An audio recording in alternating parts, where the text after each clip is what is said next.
జీవితంలో ఒక్కసారైనా చేయాల్సిన యాత్ర చార్ధామ్ లత గారి ఆధ్వర్యంలో సంప్రదించండి. నమస్తే, వెల్కమ్ టు సుమన్ టీవీ. నేను పద్మిని. ప్రస్తుతంతో పాటు ప్రముఖ ఆధ్యాత్మికవేత్త, వాస్తు జ్యోతిష పండితులు కేఎస్ఆర్ గారు మనతో పాటు ఉన్నారు. మాట్లాడదాం. సార్ నమస్తే. సార్ నమస్తే అమ్మా. సార్ ముందుగా మీకు హనుమాన్ జయంతి శుభాకాంక్షలు. సార్ నమస్తే. హనుమత్ జయంతికి రకరకాల మనం ప్రతిసారి అనుకుంటూనే ఉంటాం. ఇది రైట్. ఒక్కొక్క ప్రాంతంలో ఒక్కొక్క రోజున చేసుకుంటుంటారు. వైశాఖ మాసంలో చేస్తారు, చైత్ర పౌర్ణమికి చేసుకుంటారు, మార్గశీర్ష మాసంలో కూడా చేసుకుంటూ ఉంటారు. ఇట్లా ప్రాంతాల వారీగా మారిపోతూ ఉంటుంది. అసలు శాస్త్ర ప్రమాణం ఎప్పుడు అనేది ఒక సంశయం ఎప్పుడు ఉంటుంది. ఎగ్జాక్ట్ గా ఎప్పుడు చేసుకోవటం అనేది శాస్త్రం చెప్పిన శాస్త్ర వచనం ఏమిటి అనేది ఒకసారి మీ ద్వారా, అలాగే రేపు ఏప్రిల్ 2వ తారీఖున హనుమాన్ జయంతి వేడుకలు ఇక్కడ హైదరాబాద్ లాంటి ప్రాంతాల్లో అయితే ఖచ్చితంగా ఈ చైత్ర పూర్ణిమకే చేసుకుంటారు. కాబట్టి మరి స్వామి ఆరాధన ఎలా చేసుకోవాలి, ఎలా చేసుకుంటే సత్వరమే, మరి ఆయన చిరంజీవి కదా, ఉన్నారు కదా, ఖచ్చితంగా ఆయన ఆలకిస్తారు, మన సమస్యల నుంచి మనల్ని బయటపడేస్తారు అని అంటే ఏం చెప్తారు సార్? తప్పకుండా. అంటే ఇక్కడ హనుమద్ జయంతి అనే విషయంలో కూడా ఇవే కాదు, మళ్ళీ మనకి మధ్య మధ్యలో కన్నడలు చేసుకునే హనుమత్ జయంతి ఒక రోజు, తమిళలు చేసుకునే హనుమత్ జయంతి, తమిళలో అయితే మార్గశీర్ష మాసంలో చేసుకుంటారు కదా. అలా ఒక్కొక్క రోజు చేసుకోవటం అనేది ఉంది. అయితే మార్గశిర మాసంలో ఏదైతే శుక్ల త్రయోదశి ఉందో అది నేను ఎప్పుడు చేసే హనుమద్ వ్రతం అనేది చేస్తుంటారు. ఆ హనుమద్ వ్రతం అనేది అప్పుడు వస్తుంది మార్గశిర మాసంలో. అదే రోజే ఈ తమిళది జయంతి అనేది వస్తుంది ఆ రోజు. ఇది ఇక్కడ మనకి మటుకు ఎప్పుడైనా సరే ఇది ఒక ఏమంటాం, మీమాంస అనేది ఇలాగే ఉంటుంది. ఇది ఈ రోజు ఎప్పుడు చేసుకోవాలనేది, అంటే చైత్రమాసంలో చేసుకునేది రైటా, వైశాఖ మాసంలో చేసుకునేది రైటా అనేది. ఎందుకని అంటే గనక ఏ ఒక్క పురాణంలో కూడా ఒకేలాగా ఇవ్వలేదు. అవునా? అందులో కూడా డిఫరెన్సెస్. సో స్కంద పురాణంలో అయితే గనక చైత్ర మాసంలోనే అక్కడ మనకి ఖచ్చితంగా పురుషోత్తమ క్షేత్రమహత్యం అని ఉంటుంది. ఆ పురుషోత్తమ క్షేత్రమహత్యానికి వెళ్ళి ఏమంటాం, అంజనీదేవికి పిల్లలు పుట్టరు. సో ఆంజనేయదేవికి పిల్లలు పట్టకపోతే నువ్వు ఇలా వాయుదేవుడికి తపస్సు చెయ్యి, అప్పుడు నీకు పుడతారు అని చెప్పి భరద్వాజుడు చెప్పినప్పుడు ఆమె వెళ్ళి చేయటము. ఆ తర్వాత వాయుదేవుడు నీకు చైత్రమాస పౌర్ణమి నాడు నేనే ఉదయిస్తాను అని చెప్పి చెప్పడం అనేది. అందుకని అక్కడ స్పష్టంగా చైత్రమాసం పౌర్ణమి నాడే హనుమంతుడు పుట్టినట్టు ఉంటుంది. కానీ ఏదైతే ఈ పరాశర స్మృతి ప్రకారం కూడా మళ్ళీ హనుమంతుడి వృత్తాంతం అంతా కూడా రావటం అనేది ఉంటుంది. అక్కడ మనకి ఏదైతే వైశాఖ బహుళ దశమి, పూర్వభాద్ర నక్షత్రం, కర్కాటక లగ్నంలో జన్మించినారని చెప్పి చెప్పడం అనేది. అవునా? కర్కాటక లగ్నం అయింది. రైట్. రాముల వారిది కూడా అదే. అందుకేగా. సో ఈ కర్కాటక లగ్నం వాళ్ళకి ఏంటంటే కొద్దిగా ఆవేశం, అంటే ఉబ్బేస్తే ఆటోమేటిక్ గా. కానీ రాముడు అలా ఉండడుగా. రాముడు ప్రశాంతంగా కనిపిస్తాడు. బట్ కానీ నిజానికి ఏంటంటే ఏమంటాం, కొంతమంది పొగడ్తల్ని మౌనంగా స్వీకరించే వాళ్ళు ఉంటారు. సో కొంతమంది రాముడు అతీతుడు సార్, ఆయనతో ఎవరికీ పోలిక ఉండదు. అలా అని అనలేము. కానీ అంటే పైకి మనకి అంటే అంతర్లీనంగా చూసినట్టయితే కనుక నువ్వు ఇప్పుడు దశరథుడు కానీ తర్వాత మరి భరతుడు కానీ వీళ్ళందరూ కూడా నీ అంత పరిపాలనా దక్షుడు కానీ అప్పుడు మరి అక్కడ ఏమంటాం, చిన్నప్పుడే మరి వాళ్ళని బాణాలు వేసి తపస్సు చేసుకుంటున్నప్పుడు నీకంట వీరుడు ఉండడం, అవన్నీ మౌనంగా మనం స్వీకరించే పొగడతలే. అంటే మనం ఎలా ఇంకా ఎదగాలి, ఇంకా మనం ఎలా వీళ్ళకి స్పందించాలి అనేది ఉంటుంది. అంటే పొగడ్తలకి అతీతంగా అతి కొద్ది మంది ఉంటారు. కాకపోతే ఏదైనా సరే ఒకటి మనం ఎప్పుడు కూడా గుర్తుంచుకోవాలంటే ప్రతి ఒక్కరికి కూడా ఒక పొగడ్త అనేది అవసరం. కానీ ఆ పొగడ్తల కోసమే మనం దాంట్లో ఉండిపోయినప్పుడు మన జీవితం నిరర్ధకం అవుతుంది. ఎందుకంటే ప్రతి ఒక్కరికి కూడా ఒక పొగడ్త లేకపోతే ఎంకరేజింగ్ అది కదా ఉండాలి. అది లేకపోతే వాళ్ళ యొక్క శక్తి సామర్థ్యాలు ఇంకా విస్తృతంగా బయటికి రావటం అనేది కష్టం ఉంటుంది. కానీ ఇక్కడ మనసారి ప్రస్థాన విషయంలోకి వస్తే కనుక ఇక్కడ రెండు రకాల. ఏది ప్రామాణికం మీరైతే ఏం చెప్తారు? అంటే మనమైతే కనుక ఎక్కువ వైశాఖ మాసంలో అది తీసుకోవటం అనేది ఉంది. కానీ చైత్ర మాసంలో వచ్చేప్పటికి దీనికి కూడా ఒక విశిష్టత అనేది ఉంది. అంటే ఇక్కడ హనుమద్ విజయోత్సవం అని చెప్పి, అంటే మళ్ళీ సీతారాములు తిరిగి వచ్చాక ఇదంతా కూడా ఆ రోజు రాముడు పట్టాభిషేకం అవ్వటమే కాకుండా ఆ యొక్క విజయం వెనక ప్రధాన కారకుడు ఆంజనేయుడే కదా.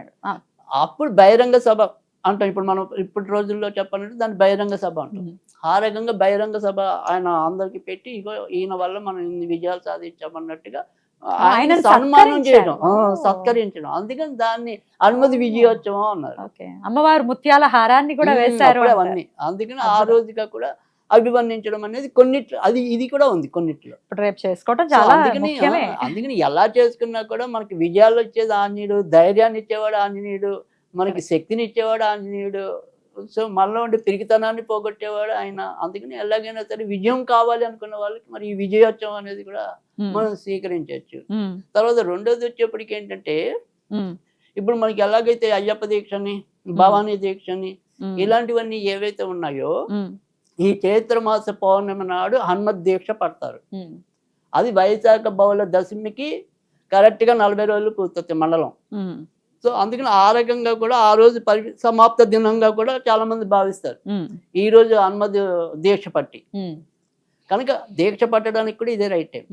అందుకని పౌర్ణమి కూడా మనం వదిలేయగల, మనం పూజ చేసుకునేది మన పద్ధతిలో మనం వైశాఖం తీసుకున్నా, ఇంకోటి పద్ధతిలో ఇది తీసుకున్నా రెండు కూడా మంచివే. హనుమంతుడిని ఆరాధించడానికి 2 రోజులు వచ్చాయని ఆనందంగా ఆరాధించేస్తారు. ఇక్కడ నుంచి 40 రోజులు ఇప్పుడు మనం ఇవాళ ఒక రెమెడీ ఏదైనా చెప్పామనుకోండి, అసలు మామూలుగా అది కూడా సాధారణ నేను చెప్పే రెమెడీస్ అన్ని చేస్తే 40 రోజులు చేయండి అమ్మా, లేదా 90 రోజులు చేయండి అంట కదా. సో మండలం అనేది ఉంది. సో మండలం ఎప్పుడు పూర్తవుతుంది? మళ్ళీ వైశాఖ మాసంలో బహుళ దశమి నాడే పూర్తవుతుంది. అంటే ఇది ఏప్రిల్ 2 కరెక్ట్గా 40 రోజులు. ఇది ఏప్రిల్ 2 వస్తుంది, అదేమో మే 12వ తారీఖు నాకు గుర్తున్నంత. సో మే 12వ తారీఖు అది వస్తుంది. పైగా మే 12 మంగళవారంతో వచ్చింది. అబ్బా ఇంకా విశేషం, అయితే మొదలు పెట్టచ్చు. సో అందుకని చక్కగా మొదలెట్టుకోవచ్చు. తర్వాత మనకి అందరికీ తెలిసింది ఏదైతే ఇప్పుడు మనం ఒక రెమెడీస్లో మొదటి రెమెడీ అది ఇచ్చి మళ్ళీ నాదైన పద్ధతిలో వేరే రెమెడీ ఇస్తా కానీ, బట్ మామూలుగా మన అందరికీ తెలిసిన పరిచయం అన్నది ఏదైతే ఉందో హనుమాన్ చాలీసా. సో హనుమాన్ చాలీసా పఠించే వాళ్ళకి ఆ కోరికలు తీరడానికి 2 పద్ధతులు చెప్పారు. 2 పద్ధతులు ఏం చెప్పారు? ఒకటి రోజుకి 11 సార్లు చెప్పి 40 రోజులు చదవాలి. రోజుకి 11 సార్లు కంటిన్యూస్ గా ఒకేసారి చేసేయాలా సార్? అంతేగా, 11 సార్లు ఒకేసారి చేసి అలా 40 రోజులు కాపాలి. సో అప్పుడు మనం అంటే ఏ కోరిక అయితే పెట్టుకుని చేస్తామో ఆ కోరిక నెరవేరబడుతుంది అని చెప్పి అదొకటి.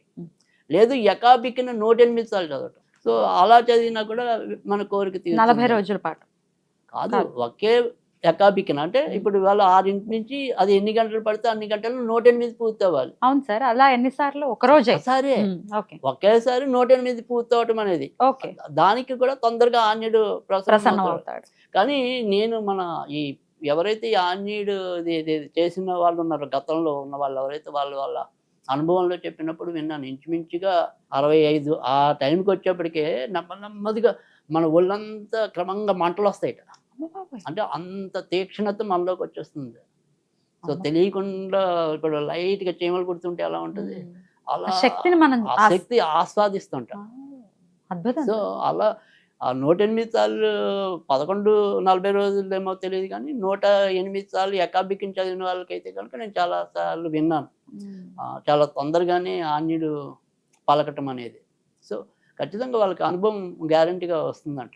సో అందులో నేను చిన్నప్పుడు అంటే ఇప్పుడు మనం గతంలో కూడా చెప్పుకున్నాం, ఏదైతే ఇలా 10th క్లాస్ పాస్ అవటం, మెట్రిక్ పాస్ అవటం అంటే అది చాలా కష్టం అని చెప్పి, అలా నాకు తెలిసిన 2 అప్పట్లో నేను చదువుకునే రోజుల్లో కూడా ఇలా 2-3 సార్లు దండయాత్రలు చేస్తుంటే పాస్ అయ్యాడు. అప్పుడు ఆంజనేయ ఇలా 108 సార్లు ఎకాబిక్కిన చేసి. సో అది కొంత తీరటం అనేది అక్కడక్కడ విని ఉన్నాను. సో అదొక పద్ధతి. సో హనుమాన్ చాలీసా అంటే అందరూ విని ఉంటారు కాబట్టి అసలు నోటికి వచ్చేస్తుంది, చాలా మందికి నోటికి వచ్చేస్తుంది కాబట్టి అది ఈజీ మెథడ్. అయితే మనం ఇచ్చే విధానంలో ఏంటంటే ఏదైనప్పటికీ కూడా ఈ ఆంజనేయుని అసలు ఎందుకు కలవాలి అంటే విజయం అని మొదటే మనం చెప్పుకున్నాం. సో దేంట్లో విజయం కావాలి అనుకునే వాళ్ళు దాన్ని ఈ ఆంజనేయుని పట్టుకోవటం అనేది. సో ఆయన బ్రహ్మచారి అయినప్పటికీ కూడా కళ్యాణాలు చేయటం అంటే ఆయన వల్లే అవుతుంది. అంటే ముఖ్యంగా శని ద్వారా ఎప్పటికప్పుడు సంబంధాలు వాయిదా పడుతుంటాయి. ఆయనది కర్కాటక లగ్నం. అందుకని అప్పుడప్పుడు అనిపిస్తుంది కర్కాటక లగ్నానికి ఒకసారి పట్టుకుంటే పెళ్లి దగ్గరే పట్టుకుంటుంది. ఎందుకంటే సప్తమాధిపతి శని అవుతాడు, పైగా మళ్ళీ ఆయన అష్టమాధిపతి అవుతాడు.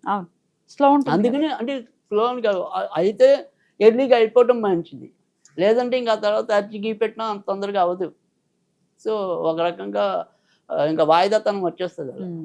సో మ్యాక్సిమం ఆడపిల్లలు అయితే 22-23 కల్లా అయిపోవాలి, మగాళ్ళు అయితే 28కి దగ్గరలో అయిపోవాలి. ఇంకా అవ్వలేదు అంటే అది చెప్పలేం, 35కి వెళ్తుందా 34కి వెళ్తుందా ఇంకా మన అదృష్టం.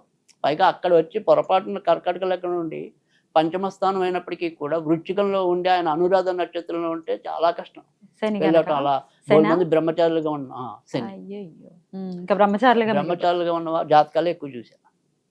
సో అందుకని కర్కాటక లగ్నానికి బహుశా మరి అందుకని అంటే ఒక కథలో ఆయన సువర్చలాదేవిని పెళ్లి చేసుకున్నట్టు ఉన్నప్పటికీ కూడా మనం ఎక్కువగా బ్రహ్మచారిగానే బ్రహ్మచారేనా అంటాం. భావిస్తాం. ఇక్కడ మరి రాముల వారిని చూసినట్టే ఆయన ఎక్కువ సీతకి వియోగంగానే గడిపాడు.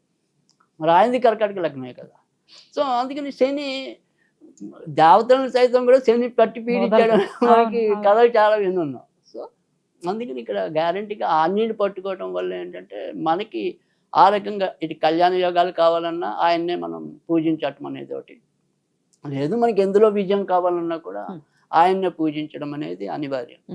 అయితే ఇక్కడ మళ్ళీ 2 ఉన్నాయి. ఆయనకి ఎప్పుడైనా సరే సింధూరంతో అర్చన చేయటం అనేది ఒకటి, తమలపాకులతో అర్చన చేయటం అనేది ఒకటి. సో మీరు జనరల్ పర్పస్ కోసం అయితే అంటే సాధారణంగా మీకుండే ఏదైనా సరే ఉద్యోగంలో విజయం కోసం కానీ లేదా మీ చదువుల్లో విజయం కోసం కానీ అలాంటివి పెట్టుకుంటే మాత్రం సింధూరంతో పూజ చేయండి. వివాహపరంగా పడుతున్న బాధలు కానీ లేదా వివాహం కావాలి అనే కోరిక కానీ ఇలాంటివి ఉన్నప్పుడు మటుకు తమలపాకులతో చేయండి. అప్పుడు మీకు చాలా తొందరగా ఫలితం రావటం అనేది ఉంటుంది. తర్వాత ఇంకొక మంచి రెమెడీ ఏంటంటే కనుక ఒక 11 ఆకులు తమలపాకులు తీసుకోండి. బయట గురికి వెళ్ళక్కల్లా 11 తమలపాకులు తీసుకుని సింధూరంతో ఏదైనా సరే కళాన్ని ముంచి శ్రీరామ అని రాయాలి. ఈ తమలపాకుల మీద 11 తమలపాకుల మీద సింధూరంతో శ్రీరామ శ్రీరామ అని రాసి అది ఆంజనేయునికి మాల కింద వేయడం. మన ఇంట్లో ఉన్న పటానికైనా వేసేయచ్చు. 11 తమలపాకులు చాలు. ఇది కూడా చాలా తొందరగా పనిచేయటం అనేది ఉంటుంది. అంటే ఒక మనం ఏదైనా సరే అంటే వాళ్ళది కర్కాటక లగ్నం ఉండి శని ఉండి అయితే కనుక మనకి ఇప్పుడు మనం జనరల్గా ఇస్తున్న రెమెడీ అనుకోండి. ఒకవేళ అలా అయ్యి ఇబ్బంది పడుతున్నట్టయితే కనుక ఇదే రెమెడీ ఏదైతే ఉంటుందో 8 శనివారాలు చేస్తే ఖచ్చితంగా 8 శనివారాల లోపు వివాహం సెటిల్ అయిపోవటం అనేది ఉంటుంది.